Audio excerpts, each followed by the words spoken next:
வணக்கம். வள்ளுவர் விவசாயிகள் நல சங்கத்தின் நிறுவன தலைவர் LKS கார்த்திகனோட பேர். இப்போ பார்த்தீங்கன்னாக்கா ஆவடி அடுத்து இருக்கும் அனனூரில் பனை பொங்கல் திருவிழா, பனை மரத்தை வைத்து பொங்கல் வைத்து நம் சங்கத்தில் இருக்கும் வழக்கறிஞர் கவிதா காந்தி அவர்கள் தலைமையில் இந்த பொங்கல் திருவிழா நடைபெற்றது.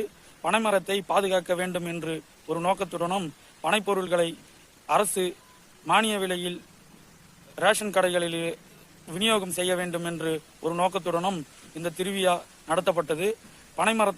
பனைமரங்களை பாதுகாக்க வேண்டும் என்று பல்வேறு கட்ட போராட்டங்களை கவிதா காந்தி அவர்கள் நடத்தி வந்து கொண்டிருக்கிறார்கள்.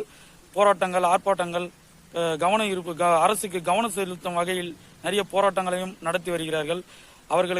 அவர்கள் அனைத்து போராட்டங்களும் வெற்றி பெற வேண்டும் என்று வள்ளுவர் விவசாயிகள் நல சங்கத்தின் சார்பாக வாழ்த்துக்களையும் நன்றியும் தெரிவித்துக் கொள்கிறோம். நன்றி, வணக்கம்.